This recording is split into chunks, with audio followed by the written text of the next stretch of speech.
Hey, good morning. Well, I say that even though we've been duped. When we think of Entei, we tend to think of our dads. Wait, I wrote that wrong. A lot of us tend to think of Papa from the third movie, a paternal, slightly delusional, and brooding figure. That's been a pretty cemented image, which makes me curious how this Entei will contrast it. We start off interrogating a fisherman for more intel on Entei. Other than Rayquaza, I would argue Entei has had the most build-up, throwing in the crew searching for answers just one more time, like look how much effort they're putting in. That, plus them saving the Entei fight for the last of the 6 heroes makes the anticipation heavy. Seems Dot's also really gotten into photography. I'm picturing a very successful Nido Thing volcano livestream. Free shows us that science brain by using Cap to inspect a rock, checking how volcanic activity should affect it. Off the bat, you can see how useful Fried'll be when they reach the Ricorium. They get a pretty urgent call from Murdoch about a Huntail that Molly's caring for. I think part of the confusion is Huntail isn't native here. If that is the case, that means there's something unusual about the area. So, as they continue the search, they come across a standout shadow in the water. After some time passing and a sip of tension-diffusing hot cocoa, the crew notices some commotion in the water. All types of Pokemon are swarming the area that erupts from underneath. Looks like the RBTs have stumbled across an underwater volcano.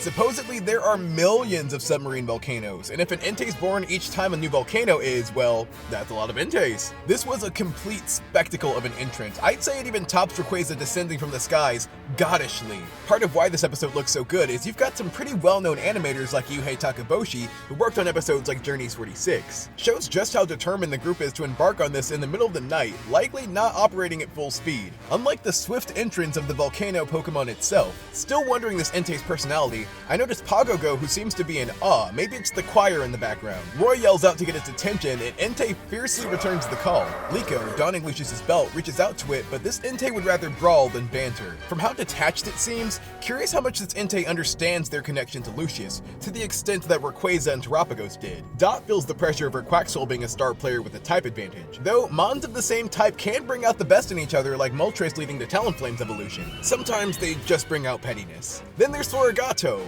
Ooh, unlike Kleavor, this time Freed wants in on the action with his signature Kaminai Punchy. There's a sense of collaboration to have Liko use Flori's leaves as a smokescreen for the others. I did not get the one-on-one matches I hoped for. We can assume that none of them are strong enough individually. Not even Cap, who it continues to be a treat seeing use moves Ash-Chew never did. Still feels like a novelty. I also feel like a Pikachu-Charizard combo could have stood a fair chance. It's hard to imagine the starters are doing much better than that. Entei is unbothered, over here making a grocery list in its head. They nearly became casualties if not for Cap's Piccolo-style sacrifice for Croco. That extra sensory took everyone by surprise. Amazing to see Entei live up to its name and erupt like a volcano, creating the danger of one too. Cap charges up, which seems to spark some fight in the others who back him up. Fuecoco admired Charizard, but Crocalor has a new icon. When even Volt Tackle's ineffective, I was surprised they kept going without terastallizing. Shows me they wanted to test the Pokemon's raw power outside of gimmicks. And in doing so, that stopping tantrum got a boost. It's the first blow that Entei seemed to notice. I think Entei can tell, from the look of things, it's got the upper paw, but seems to acknowledge their efforts. In a moment of calm, Pagogo went to reach out, but they don't connect like it has with the other heroes.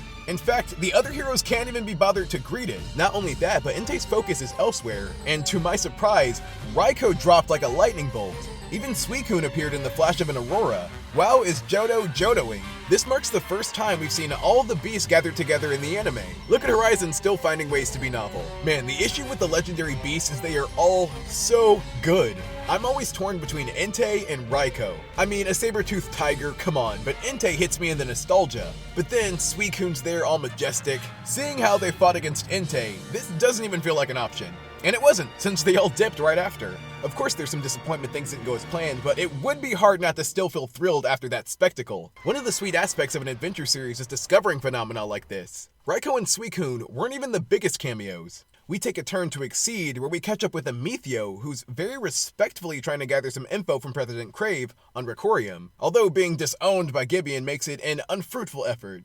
And you can see he's understandably sore about it. Well, that, and the fact his father just now dismissed him too. President Crave is the dad Amicio's having issues with. It's kind of pitiful to see this kid wandering about being ignored by the people who are supposed to guard him. Definitely can see why he's holding a grudge. Amicio exits and Spinel enters, narrowly avoiding one heck of a conflict. He is actually an employee there, dutifully playing the field for whatever his ambitions are.